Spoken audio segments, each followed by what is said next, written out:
नमस्कार, प्रणाम, सलाम, सत श्री अकाल। मैं हूं शशिकांत और आप देख रहे हैं आइडियलाइज न्यूज। आइडियलाइज न्यूज के लिए आज बहुत ही हर्ष का विषय है। एक छोटा सा वीडियो मैंने आपको दिखाया था कि आइडियलाइज के संरक्षक श्री मिथिलेश राय को मिला सर्वश्रेष्ठ नाट्य पुरस्कार। निर्देशन के क्षेत्र में इन्हें मिला था। तो आज मैं आइडियलाइज के संरक्षक महोदय श्री मिथिलेश राय सर के पास ही बैठा हूं और मुझे गर्व है कि मैं इनके छत्र छाया में आगे बढ़ा हूं और रंगमंच किया हूं। और रंगमंच का ही देन है कि आज मैं मीडिया में भी कुछ बेहतर कर रहा हूं। और इनके छत्र छाया में जो मैंने कुछ सीखा है वो मैं एक्सप्रेस नहीं कर सकता हूं, आपको बता नहीं सकता हूं। और मैंने पिछले वीडियो में भी मैंने बोला था कि मैं खुद एक एग्जाम्पल हूं इनका, कि इन्होंने बहुत लोगों को प्रशिक्षित किया है और प्रशिक्षित करके नेशनल लेवल तक पहुंचाने का काम किया है। आज मुझे बहुत ही खुशी हो रही है कि सर अभी राष्ट्रपति पुरस्कार 23 फरवरी को राष्ट्रपति पुरस्कार ग्रहण किए हैं और आए हैं पूर्णिया। जब आए ये तो हमें लगा कि सबसे पहले साक्षात्कार मैं आपको दिखाऊं, इनसे मुखातिब करवाऊं। हालांकि आप हमारे सभी वीडियो में इनको देखते ही रहे हैं और आगे भी और पीछे भी ये बोलते ही रहते हैं। और आज मैं इनसे साक्षात्कार करवाता हूं। हालांकि ये किसी परिचय के मोहताज नहीं, फिर भी मैं चाहूँगा कि अपने मुख से आपको ये अपना परिचय देना। सर आपका प्रणाम, आपको प्रणाम और बहुत बहुत स्वागत है आपका। आप राष्ट्रपति पुरस्कार लेकर के यहाँ पे आए हैं, ये गर्व की बात है, न सिर्फ पूर्णिया के लिए बल्कि पूरा मिथिलांचल, सीमांचल और पूरे बिहार के लिए गर्व की बात है। क्योंकि बिहार से मुझे लगता है कि इस बार सिर्फ आपको मिला है। तो आप अपने मुख से थोड़ा सा संक्षिप्त परिचय दे दें। सभी दर्शकों को मेरा प्रणाम। मैं मिथिलेश राय हूँ, कला संस्कृति का सेवक हूँ। इसी की सेवा में समर्पित किया है पूरा जीवन। हाँ, मैं आपको बताते चलूँ कि सर 1982 ईस्वी से 1985 ईस्वी तक राष्ट्रीय नाट्य विद्यालय दिल्ली में रहे। और जब मैं राष्ट्रीय नाट्य विद्यालय दिल्ली गया था, वहाँ के कैंपस में मैं गया था, तो मेरी निगाहें सबसे पहले इनकी तस्वीर पे गई जो बीएम साहब द्वारा निर्देशित नाटक था और उसमें ये फौजी के ड्रेस में थे। तो मैं चाहूँगा कि सर एनएसडी का सफ़र के विषय में थोड़ा सा आप बता दें हमारे सूर्य दर्शक को। मुझे नेशनल स्कूल ऑफ ड्रामा के बारे में शुरुआती दौर में पता नहीं था। मैं जेएनयू में जब पढ़ रहा था तो उसी समय मुझे जानकारी मिली कि नेशनल स्कूल ऑफ ड्रामा कोई चीज़ है, जहाँ से कि डायरेक्शन, एक्टिंग, स्टेज क्राफ्ट वगैरह की ट्रेनिंग दी जाती है, 3 साल की डिग्री मिलती है। तो हम जेएनयू को करते हुए हम वहीं थिएटर कर रहे थे जेएनयू में ही, और उसके अलावा मैं नेशनल स्कूल ऑफ ड्रामा के कैंपस जाता था, लाइब्रेरी बैठता था और रात दिन की तपस्या करता रहा कि मुझे ये कैसे प्राप्त होगा। उनके सारे जो भी करने के लिए, कोशिश करने के लिए जो भी तरीके हैं, सब हमने अख्तियार किए। और 1 साल के मेहनत के बाद श्री राम सेंटर में भी वहाँ काम किया, फिर नेशनल स्कूल ऑफ ड्रामा के डायरेक्टर लोगों के साथ काम किया। एक अनुभव मिल गया और 1 साल में ही मैं नेशनल स्कूल ऑफ ड्रामा आ गया और भगवान की कृपा से वहाँ मेरी पोजीशन बहुत अच्छी रही। सर आफ्टर एनएसडी मुझे जहाँ तक पता है कि आफ्टर एनएसडी आपने कई जेल सुधार कार्यक्रम करवाया और जो पुरस्कार आपको मिलना था वो पुरस्कार भारत की प्रथम आईपीएस पदाधिकारी किरण बेदी को मिला। तो इन बातों में कहाँ तक सच्चाई है और क्या इसकी सच्चाई है, सर ये बता दें आप। किरण बेदी बड़ी हस्ती हैं, हमारे मित्र हैं। मैं किसी की आलोचना नहीं करना चाहूँगा। यह है कि तिहाड़ जेल में हमने विश्व स्तर पर पहली दफ़ा जेल सुधार अभियान की शुरुआत की और उसमें किरण बेदी ने सहयोग किया। वो वहाँ डीआईजी थीं, उन्होंने मुझे सहयोग किया और जेलों में मैंने खेल कूद, पढ़ाई, कविता, कहानी, मंचन और तमाम चीज़ें जो सुधार को लेकर के कैदियों के बीच में करना ज़रूरी महसूस हुआ, वो हमने वहाँ शुरुआत किया और बहुत ही अच्छा ये फ्लरिश हुआ। पूरे विश्व में ये चर्चा हुआ और किरण बेदी को इसके एवज़ में सम्मान मिला मैगसेसे से, उसकी मुझे खुशी है। ऐसा कुछ नहीं है कि बड़ी मछली छोटी मछली को निगल लेता है, वो हमारे लिए एक अनुभव रहा। हम फिर भी उनको धन्यवाद देते हैं कि तिहाड़ जेल से हमारे इस बड़े मुहिम की शुरुआत हुई। तो सर फिर कौन कौन सा जेल में आपका जो ये कार्यक्रम चलता रहा है? तिहाड़ जेल मैं उस समय कर ही रहा था, शुरू ही किया था। तो किरण बेदी को मैक्सिस से जब मिल गया तो बिहार में राजबाला वर्मा डीएम थी मुजफ्फरपुर की, तो उन्होंने मुझे फ़ोन करके बोला कि आप आइए मुजफ्फरपुर जेल, यहाँ आके आप काम कीजिए।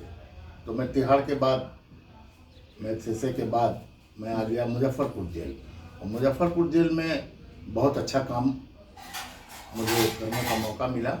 धन्यवाद देते हैं राजबाला वर्मा को। और वहाँ के कैदियों में एक उत्साह आया, पहली बार इस तरीके से कोई नाटक कर रहा है, पहली बार कोई इस तरीके से कैदियों को ऐसा इन्वॉल्व कर दिया कि खुद के हाथ से ही उन्होंने मंच बनाया, खुद के हाथ से उन्होंने पूरा सेट लगाया, प्रॉपर्टी तय की और इम्प्रोवाइज करके सारी चीज़ों को कलेक्ट किया। तो एक बहुत बढ़िया मुहिम मुजफ्फरपुर में भी देखने को मिला। मुजफ्फरपुर के बाद तो फिर एक रास्ता खुल गया। फिर मैं महाराष्ट्र के जेल में गया, तो वहाँ यदुवरा जेल है, बहुत बड़ा सेंटर है, वो ट्रेनिंग सेंटर भी है। तो वहाँ के जेलों में मैं करीब लंबे समय तक वहाँ हमने भी काम किया। महाराष्ट्र के बाद फिर झारखंड में भी हमारा काम रहा, बिहार में रहा। बिहार के मुजफ्फरपुर के अलावा आपको याद होगा कि जहानाबाद में नरसंहार हुआ था। जी जी। 60 लोगों की मृत्यु हो गई थी। तो उस नरसंहार की खबर जैसे ही मुझे लगी तो नेक्स्ट डे मैं चला गया जहानाबाद, और वहाँ 9 टुकड़ी थी फौजों की, फौजी थे वहाँ और पुलिस थी, सीआरपीएफ थी, ये सारे टुकड़ी वहाँ पर मौजूद थी। फिर भी वहाँ शांति नहीं था। सुरक्षा के ख्याल से सरकार ने वहाँ प्रोवाइड किया हुआ था 9 सेना के टुकड़ी को। मैं गया, मुझे थोड़ी दिक्कत आई शुरू में, लेकिन हमने डीएम को अपने विश्वास में लिया कि मुझे जेल जाने दिया जाए। उनको मेरे बातों पर विश्वास हुआ और मैं जेल गया।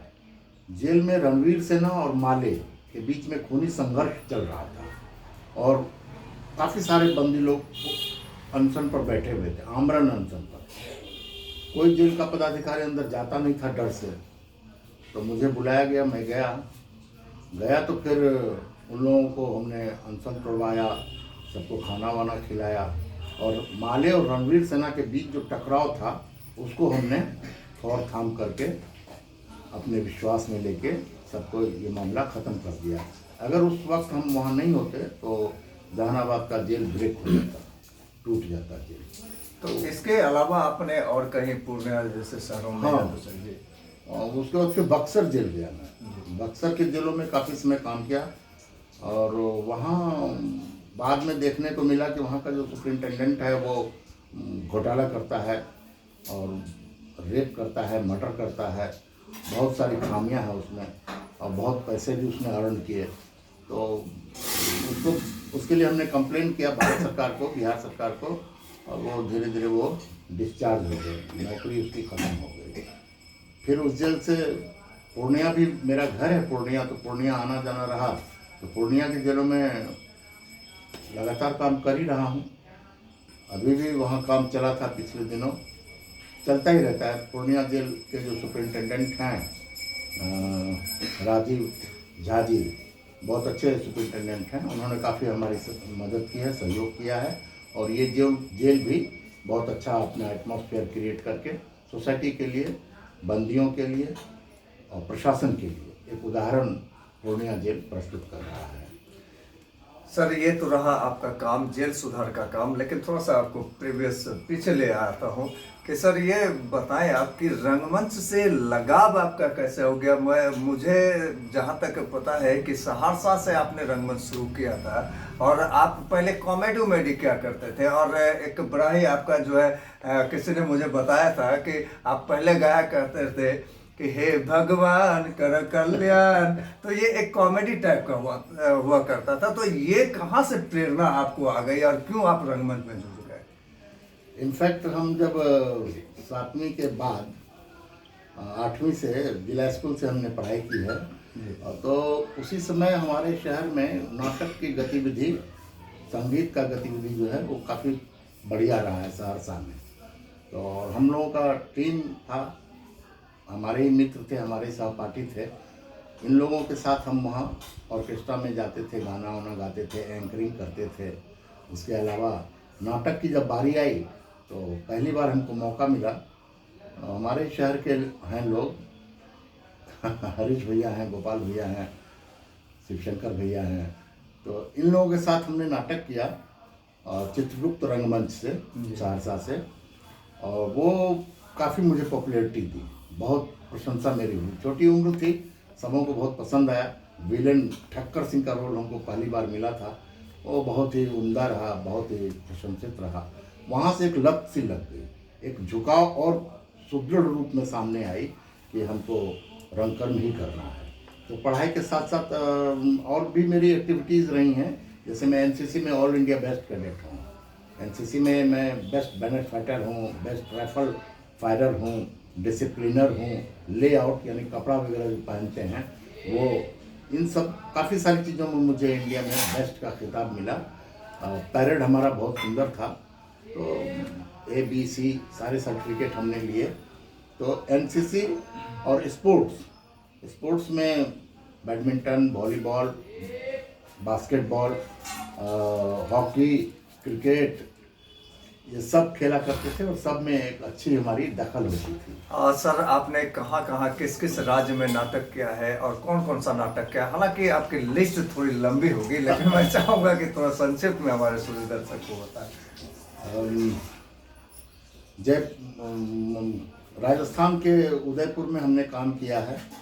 हमारे मित्र हैं वहाँ, लाइक हुसैन खान, वो वहाँ डायरेक्टर थे, तो उन्होंने मुझे मौका दिया था वहाँ आने का। तो राजस्थान में काम किया है, झारखंड में काम किया है, बिहार में कई जगहों पर काम किया है, महाराष्ट्र में काम किया है। महाराष्ट्र में मुंबई में जब मैं था तो वहाँ राज बब्बर की पत्नी नादिरा बब्बर जी का ग्रुप है एकजुट। एकजुट नाटक के साथ नाटक ग्रुप है एकजुट, उसके साथ हमने वहाँ पर काफ़ी सारे नाटक किए और काफ़ी चर्चित भी रहा, प्रशंसित भी रहा। उसी के संदर्भ, उसी चीज़ों से जुड़ी हुई एक घटना मैं आपको बताता हूँ सतीश जी, कि एक बार हम मुंबई से आए यहाँ दिल्ली, और वहाँ हम एक नाटक लेकर के आए थे। बहुत साल हो गया, नाम तो याद नहीं आ रहा, आ जाएगा तो बोल दूंगा। तो जब दिल्ली आए तो वहाँ हम लोग जस्मा ओढ़न नाटक हम कर रहे थे। नादिरा डायरेक्टर थी। तो प्रगति मैदान में हमारा शो था और शो अब शुरू होने वाला है। उसी समय खबर आई कि मेरे पिताजी गुजर गए हैं। तो मुझे किसी ने खबर नहीं दी कि पता नहीं ये क्या फील करेगा। तो नादिरा मेरे पास आई और हमको बोले कि देखो, मैं तुम्हें बुरी खबर देती हूँ, तुम्हारे पिताजी नहीं हैं, लेकिन परेशान मत हो, हमने फ़्लाइट का टिकट बुक कर दिया है और शो ख़त्म होते ही तुम चले जाना। तुम नहीं, वो आप कहती थी कि शो ख़त्म होते ही आप चले जाना। ये सर नादिरा जहीर बब्बर, ये राज बब्बर की वाइफ है, उनकी बात कर रहे हैं।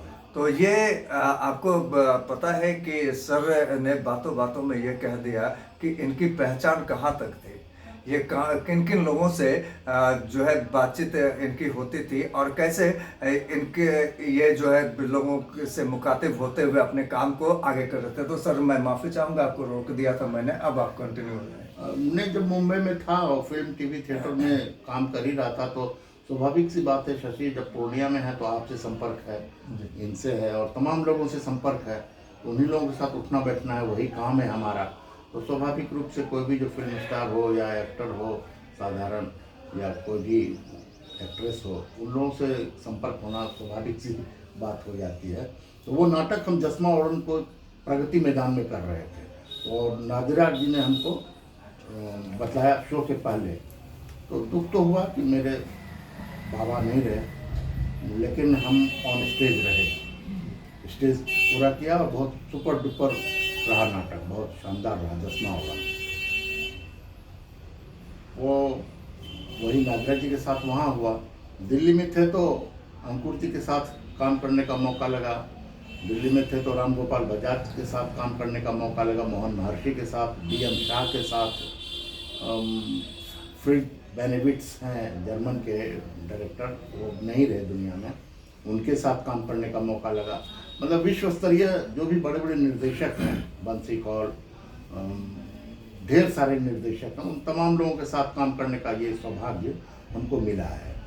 और फिर बिहार के अलावा यूपी गया, यूपी में काम किया, और भी कई राज्य हैं, कर्नाटक में जाकर के काम किया, केरल में जाकर के काम किया, गुजरात में भी आपने गुजरात में जाकर के काम किया, बंगाल में आपने बंगाल में बहुत अच्छा काम किया। चूंकि इसलिए भी मैं बोल पा रहा हूँ कि मैंने भी आपके साथ कुछ दिनों काम किया है। हाँ, ये मेरा सौभाग्य है कि आप शरीके तेजस्वी लोग जुड़े रहते हैं अच्छी जगह पर, तो हम लोगों को ये मौका मिला है कि अलग अलग प्रांतों में जाकर के काम करें। आपको तो याद होगा कि एक नाटक यूथ फेस्टिवल में आपके निर्देशन में जो हमने करवाया था, क्या नाम था? आदिम रात्रि की माँ। ये फणीश्वरनाथ रेणु की रचना, और उसको हम लोग अडॉप्ट किए थे और उसको आपके निर्देशन में हम लोगों ने तैयार किया था। सर ये कृपा थी आपकी, और ये भारत में तीसरे स्थान पर आया था। ये खुशी की बात है। बिहार में प्रथम स्थान। हाँ, बिहार में प्रथम स्थान पर। और इसके बाद आदिम रात्रि के बाद पृथ्वीराज चौहान नाटक वो भी सेलेक्ट हुआ यूथ फेस्टिवल के लिए दूसरे साल, वो भी अपना प्रथम फहरा करके आई। आदिम रात्रि की महक के बाद ये पृथ्वीराज चौहान जो है, ये यहाँ के गांव ग्रामीण परिवेश के जो संस्था है उसके साथ हमने किया था मिल्की के लोगों के लिए, और ये नाटक भी भारत में अपना स्थान बनाए, काफ़ी अच्छा रहा वो भी। सर अभी कुछ देर पहले आपने कहा कि मैं मंच पे था और मुझे खबर मिली कि मेरे बाबा नहीं रहे, और आप उस समय भी विचलित नहीं हुए, स्थिर होकर के रंगमंच में काम करते रहे। जबकि आज के युवा पीढ़ी को कमाने खाने में अगर दिक्कत हो जाती है या किसी भी चीज़ों में दिक्कत हो जाती है तो वो विचलित हो जाता है और उसका रास्ता ही विमुख हो जाता है, और आपका रास्ता विमुख नहीं हुआ। तो सर ऐसे हमारे युवा पीढ़ी, हमारे जो दोस्त हैं या जो हमें देख रहे हैं, तो उनके लिए आप क्या संदेश देना चाहेंगे सर कि विकट से विकट परिस्थिति में वो अपने रास्ता को नहीं छोड़े? क्या संदेश देना चाहेंगे आप उनको? देखिए, सर्वप्रथम तो ये है कि आपका बोली, विचार, व्यवहार जो आपके संस्कार से मिलते हैं उसको बरकरार रखना चाहिए। जिस भी काम की जिम्मेदारी आप लेते हैं, चाहे वो नाटक हो या कोई भी प्रोफेशन हो, तो उस काम को पूरी नैतिकता के साथ, ईमानदारी से, निरंतरता में अगर आप काम करते रहते हैं तो आप सफलता की ऊंचाई को छूते हैं। अगर आप में अंदर बेईमानी होगी या आप किसी भी काम को करने में कोताही करेंगे, झूठ बोलेंगे, अपने मित्रों को धोखा देंगे, तो आप सफल नहीं हो पाएंगे। तो इसके पीछे सर मुझे जहाँ तक लगता है कारण एक ये भी हो सकता है कि आर्थिक कारण हो सकता है जिससे कि युवा विचलित हो जाते हैं, जबकि आर्थिक प्रॉब्लम आपके साथ भी थी उस समय और आप विचलित नहीं हुए। तो सर मैं वही चाहता हूँ कि वो संदेश जो आपने ग्रहण किया, वो संदेश हमारे युवा पीढ़ी को दें जो कि आपसे सीखें और प्रेरणा लें। कोई भी अच्छे कलाकार जो होते हैं शकील, वो एक सन्यासी की तरह होता है। वो ध्यान एकाग्र करता है और निरंतरता में जब वो काम करता है तो बहुत कुछ बर्दाश्त करके करता है। उसी में पेट है, उसी में परिवार के हालात हैं, उससे उसको गुजरना पड़ता है। अगर वो टूट जाएगा तो फिर आगे नहीं बढ़ पाएगा, संकल्प उसका अधूरा रह जाएगा। तो अपने संकल्प की सिद्धि के लिए आपको धैर्य रखना होगा, पेशेंस रखना होगा और आपको लगातार मेहनत करना होगा, घबराना नहीं होगा, फील्ड को छोड़ करके निकलना नहीं होगा। समझ रहे हैं ना? तो ये चीज़ें काउंट करती हैं। सीख क्या दूंगा? सीख यही है कि निरंतरता में काम करें, धीरज रखें, किसी के साथ झूठ और धोखा न करें, अपना चरित्र बनाए रखें और अंकर्म अगर कर रहे हैं तो हमने झाड़ू मारने से, पोछा लगाने से, दरी बिछाने से काम की शुरुआत की है। मैं बदन दापता रहा हूँ, खाना बनाता रहा हूँ, बर्तन मांजता रहा हूँ अपने निर्देशकों का, और पूरी तल्लीनता से गुरु शिष्य की तरह। तो ये चीज़ें आज नहीं दिखती हैं। आज बहुत ही अभाव है, एक दूसरे कमर्शियल युग है, लोगों को एक दूसरे पर भरोसा नहीं है। तुरंत चाहते हैं रिजल्ट मिल जाए हमको, हम तुरंत स्टार बन जाए, तुरंत हम नाटक करके फिल्म में चले जाएं, टीवी में चले जाएं। तो आदमी को उतना ज़्यादा एग्रेसिव नहीं होना चाहिए, पैसेंस रखना चाहिए। पैशेंस रखना चाहिए। सर अमूमन ये देखा जाता है, अभी अभी क्या पहले भी ये देखा जाता था कि एक जो गार्जियन होते हैं अपने पुत्र को आईएएस बनाना चाहते हैं, आईपीएस बनाना चाहते हैं, इंजीनियर बनाना चाहते हैं, डॉक्टर बनाना चाहते हैं, लेकिन सर जिस वर्ग से आप हैं कलाकार, जिस वर्ग से मैं हूँ पत्रकार, कलाकार और पत्रकार और साहित्यकार नहीं बनाना चाहते हैं। तो ऐसे गार्जियन को क्या कहेंगे आप सर? उनके लिए क्या संदेश है आपके मन में? ये स्वाभाविक सी बात है, हम लोग मिडिल क्लास फैमिली से बिलोंग करते हैं, और हमारे यहाँ ज़रूरत है घर में अच्छा पैसा है, एक दबदबा बने, एक चेयर बने, हम मिले हमको, और हम सोसाइटी में अच्छे से मेंटेन करके रख सकें अपने को। ये हर परिवार चाहता है। मेरा भी परिवार मिडिल क्लास फैमिली से है। हम आपको बताया मैंने कि मैं एनसीसी में बहुत अच्छा था। एनसीसी के अलावा मैं आर्ट्स एंड कल्चर में बहुत अच्छा रहा।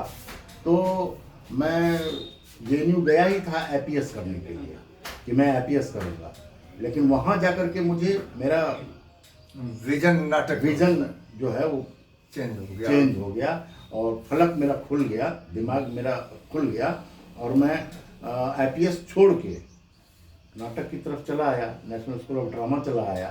तो लेकिन सामान्यतया लोग चाहते हैं कि घर में नौकरी हो, कमाने खाने का जरिया हो।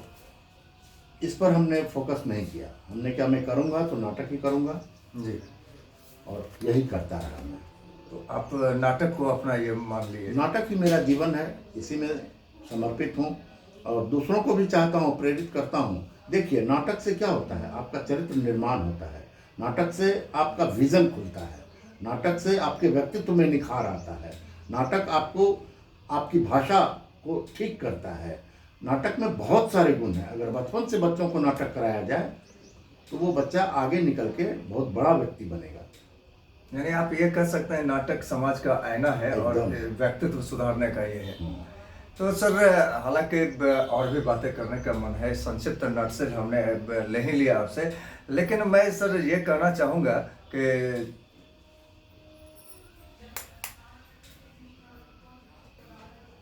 सर मैंने ये सुन रखा था कि नाटक के क्षेत्र में आप पूरे देश मोबिलाइजेशन के क्रम में रहे, और उसी मोबिलाइजेशन के क्रम में गांधी आश्रम में भी जाकर के आपने काम किया था।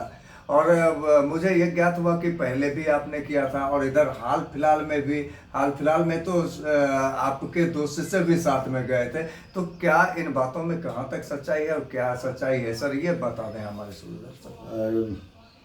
शुरू से ही गांधी जी को पढ़ते रहे हैं जी। जो भी हमारे देश के महापुरुष हैं, उन लोगों के बारे में जानकारी इकट्ठा करने के लिए पढ़ाई आवश्यक है।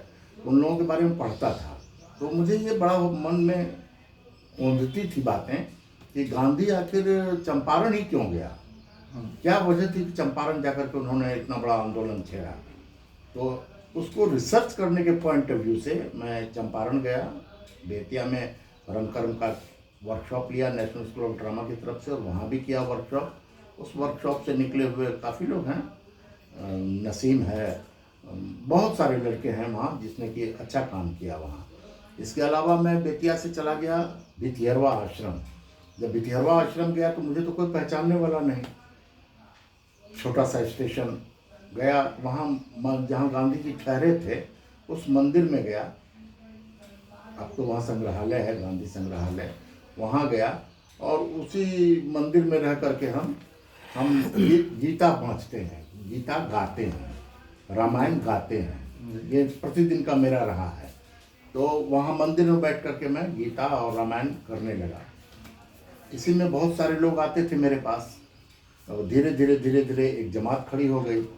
वहाँ की पुरानी कमेटी थी, उसको हमने चेंज कर दिया और यूथ को लाया, और ये सारे लोग मिल करके हमारे साथ साथ पूरा वहाँ भितिहरवा आश्रम में सड़कें हों, बिजली हों, या ब्लॉक की समस्या हो, बैंक की समस्या हो, इन चीज़ों पर हम काम करने लगे और नाटक में भी इन्वॉल्व रहे, समूह को खेल कूद नाटक से जोड़े रखे। सर आपको कुछ दिन पहले भिखारी ठाकुर सम्मान से सम्मानित किया गया था, तो ये कौन सा वर्ष में सम्मान दिया गया था और किस लिए सम्मान दिया गया था? मैं चाहूँगा एक दो शब्दों में आप। मैं बिहार सरकार का एहसानमंद हूँ, धन्यवाद देता हूँ कि इन्होंने मुझे भिखारी ठाकुर सम्मान से, बिहार कला सम्मान से सम्मानित किया था 17-18 में। ये सम्मान मेरा राज्य स्तर पर सरकार की मान्यता के हिसाब से पहला था। बाकी तो सम्मान की झड़ी लगी हुई है, बहुत सारे सम्मान हैं जो रखे हुए हैं और रखने की जगह नहीं है। इनफैक्ट मैं मुंबई में था तो ढेर सम्मान था, वो वहीं छोड़ दिया। पटना आया तो पटना में रहा बिहार हिंदी साहित्य सम्मेलन में, यहाँ रहा तो यहाँ पर ढेर सम्मान मेरे पास था, उसको हमने वहीं छोड़ दिया। और उसके अलावा फिर चंपारण गया तो वहाँ का सम्मान वहीं रह गया। अब ये पूर्णिया का जो सम्मान है, पूर्णिया में जो सम्मान मुझे प्राप्त हुआ है, वो सब मेरे पास यहाँ है। तो सम्मानित तो बिहार सरकार के द्वारा जो हुआ, उसके बाद चेतना समिति है पटना की, उन्होंने भी मुझे काफ़ी सम्मान दिया है। यहाँ पूर्णिया में कला भवन है, कला भवन एक सशक्त संस्था है, यहाँ हमारे पूर्णिया के लिए गौरव है। सारे जो बुजुर्ग लोग हैं, पुराने लोग थे, विधानसभा के वो अध्यक्ष भी रह चुके हैं, आप नाम जानते होंगे क्या? सुधांशु जी के द्वारा, रघुनाथ बाबू के द्वारा, इन लोगों के द्वारा ये शुरुआत किया गया था कला भवन, और आज बहुत अच्छी पोजीशन में है। डॉक्टर जी राम साहब का उनको वहाँ काफ़ी सहयोग मिलता है, बड़ा आशा हो गया है कला भवन। यहाँ पूर्णिया में कला भवन एक हमारे लिए काम करने की जगह थी, जहाँ शिवराज सिंह थे और काफ़ी हमें प्रोत्साहित करते थे। फिर हमने भरतनाट्य कला केंद्र ज्वाइन किया। भरतनाट्य कला केंद्र एक संस्था है हमारे। तो अभी तो वर्तमान में आप अध्यक्ष भी हैं भरतनाट्य? हाँ, भरतनाट्य कला केंद्र का मैं अध्यक्ष भी हूँ और अपनी सेवा दे रहा हूँ। यहाँ कलाकारों में बहुत बहुत संभावनाएं हैं। उदाहरण के लिए आप अपने को खुद देख लीजिए, आप उभर के कितना ज़्यादा आगे आए हैं। और आपके अलावा और भी बहुत सारे लोग हैं, विश्वजीत सिंह छोटू हैं, कुंदन सिंह हैं, अंजनी श्रीवास्तव है, इधर भरतनाट्य कला केंद्र से उमेश आदित्य हैं, राम भजन है, अमित सिन्हा है, अमित वर्मा है, अमित झा है, और बहुत सारे लोग हैं, राज सोनी है, भरे हुए हैं नाम। और सब लोगों में वो चरित्र आया है, वो विश्वास आया है। हम लोग मिल के जो काम किए तो वो सब लोग निकल रहे हैं। वही है मेन चीज़ कि आप में धैर्य रहनी होगी, एक विश्वास अपने ऊपर रखना होगा और निरंतरता में काम करना होगा। सर थोड़ा सा मैं तीखी सवाल आपसे करना चाहता हूँ और बड़ा प्यार से तीखी सवाल करूँगा कि सर अभी तो आप किसी परिचय के मोहताज नहीं है। आपको राष्ट्रपति पुरस्कार, महामहिम के हाथों से पुरस्कार मिलना ये कम बड़ी बात नहीं है। हालांकि मैं सर भगवान से ये भी दुआ करता हूँ कि इसके आगे भी नोबेल पुरस्कार और भी पुरस्कार आपको मिले ताकि हम भी गर्वान्वित होंगे। लेकिन सर कुछ दिनों पहले यानी कुछ वर्षों पहले ऐसा था पूर्णिया में कि एनएसडीएन मिथिलेश रॉय की तूती तो बोलती थी, यानी सभी तो जानते थे कि एनएसडीएन मिथिलेश रॉय पूर्णिया के शान हैं, लेकिन मिथिलेश रॉय पागल भी हो गए हैं, ऐसे लोग कहते थे। चूंकि आपका गेटअप भी उस समय में धोती कुर्ता हुआ करता था और पूरे भारत देश मोबिलाइजेशन आप करते थे, तो सर इसके पीछे क्या तर्क था? इस पर हमारा ही छोटा भाई है गोविंद जी, शिवाजी, ये लोग अच्छा प्रकाश डाल सकते हैं। विश्वजीत सिंह छोटू, आप ये लोग अच्छा प्रकाश डाल सकते हैं। फिर भी आपने मुझे छेड़ा है तो मैं बताता हूँ। मैं पागल नहीं था, मैं अध्यात्म में लीन हो गया था। और जैसा कि मैंने कहा कि मैं गीता बाँचता हूँ, रामायण बाँचता हूँ, तो मुझे इंट्यूशन अपना मिला मुझे, और जो कहते हैं ना नाद ब्रह्म, वो मेरा जग गया, कुंडली जग गई मेरी, और मैं ट्रांस में रहता था। मुझे सब आवाज़ आसमान से जो परोक्ष आवाज़ है वो मुझे सुनाई पड़ती रही है। और ये गुरु की कृपा है, साईं बाबा की कृपा है कि आवाज़ मेरे कान में आती रहती थी और मैं उस पर रिएक्ट करता था। उसी में मैं गाय, बैल, चिड़िया, पेड़ पौधा। अच्छा, आपने गाय बैल चिड़िया का नाम लिया तो मुझे याद है कला भवन में एक बार रियाज चल रहा था, मैं भी उसमें था, प्रीति प्रभाती, उमेश आदित्य सर थे, सारे लोग थे, और सारे लोग थे, और आप धोती पहन के आए और चिड़िया उड़ रही थी, चिड़िया को कह रहे थे ए रुको, चिड़िया भी, तो सर चिड़िया भी रुक गई थी। जहाँ तक मुझे याद आ रहा है, चूंकि पुरानी बातें हैं, तो चिड़िया भी रुक गई थी। तो ऐसे हरकतों को तो सब लोग पागलपंती ही कहते हैं जनरल। वो ना समझ लोग बोलेंगे, जो नहीं समझते हैं, जो जानते नहीं हैं। और हमारा लिबास भी उसी तरह का था, तो लोग समझते होंगे कि मैं मेंटली डिस्टर्ब हो गया हूँ, लेकिन ऐसा कुछ नहीं था। मैं पूरे होशो हवास में था। और मैं आपको बताऊँ कि मैं जब उस पागलपन के दौर में था लोगों की नज़र में, तो मैं जब लौट के बिहार आया था, तो मेरा बड़ा भाई थे मेरे बड़े भाई अरुण कुमार राय, ब्रांच मैनेजर थे लाइफ इंश्योरेंस के। उन्होंने मुझे घर से निकाल दिया कि अब तो ये आ गया यहाँ, अब तो ये ज़मीन में हिस्सा लेगा। मुझे घर से निकाल दिया धक्के मार के। मैं निकल गया, मेरे पीठ पर एक फोड़ा हो गया था, और उस दिन इतनी बारिश होने लगी घर से मेरे निकलते ही, उसका वर्णन नहीं। और सुबह से लेकर शाम तक मैं गेट के पास बाहर में बैठा रहा कि भैया शायद हमको बुला ले। भैया को मैं राम मानता रहा हूँ, भैया शायद मुझे बुला ले, घर वापस कर बुला ले, या मेरे घर से कोई आए, मेरे भाभी आए या मेरे भतीजा भतीजी आए, मुझे उठा के फिर ले जाएं। लेकिन कोई नहीं आया। सुबह से शाम हो गई और बारिश निरंतर चलती रही। तो मैं महावीर स्थान जो है आर्यन शाह चौक पर, वहाँ जा कर के मैं बैठा रहा, और मूसलाधार बारिश हो रही है। मेरी तबीयत खराब हो गई। जब मुझे रहा नहीं गया तो मैंने किसी से खबर भिजवाया अपने मेरे भाई को, अनिल को, कि रे अनिल तुम आओ। तो वो तुरंत आ गया, सुबह सुबह आ गया, और आकर के फिर मुझे देखा पोजीशन खराब, तो लेके घर गया। और जा कर के उसने मेरी 1 महीना, पति पत्नी दोनों, मेरी इतनी सेवा की। मेरा घाव को जो फोड़ा वो पीठ पर ऐसे दाब के, उसके मुंह पर सारा पस चला गया। मतलब मैं बता नहीं सकता हूँ कितना बड़ा महामानव है वो व्यक्ति, जिसने कि मुझे उस हालात में संभाला, अनिल। तो भैया ने मुझे घर से निकाल दिया था, तो अब मैं क्या करता, घर भी छूट गया, अपना कोई रहा नहीं। बाबूजी मदर तो रहे नहीं, वो तो पहले गुजर गए थे। तो मुझे आपने, सुमन ने, वरुण ने आश्रय दिया, रूबी ने मुझे आश्रय दिया, और अपने पास रख करके हमको संभाला। और धीरे धीरे फिर मैं रंगकर्म में संलग्न रहा, और आज इस पोजीशन में आया हूँ कि भारत सरकार ने मुझे सम्मानित किया है। तो मैं किसी को दोष नहीं दे रहा हूँ, लेकिन ज़माना है, लोग छोटे छोटे स्वार्थ में रहते हैं। यही अगर एक भरोसा रहता, जिस तरह से मैं अपने भाई को मानता रहा हूँ राम की तरह, भाभी को मैं माता मानता रहा हूँ, इसमें कहीं तो अतिशयोक्ति नहीं है। लेकिन ये धन, लालच पूरे परिवार को बिखेर देता है। वो मेरा परिवार बिखर गया। सर, आपसे बात करने की बहुत इच्छा हो रही है और भी, लेकिन समय का अभाव है, चूँकि एक ड्यूरेशन होता है, उस ड्यूरेशन में ही वीडियो चलाना होता है। तो सर, मैं ये चाहूँगा कि चलते चलते आप हमारे जैसे रंगकर्मी को या दूसरे जो पेशे से जुड़े हुए हैं उनको क्या संदेश देना चाहेंगे, वो कैसे मेहनत करें कि आप जैसे आज राष्ट्रपति तक पहुँच सके हैं, वो भी महामहिम तक पहुंच करके, या दूसरे अपने फैकल्टीज में वहां तक पहुंच करके अचीवमेंट कर सके अपने लाइफ में। ये क्या कहना चाहेंगे सर?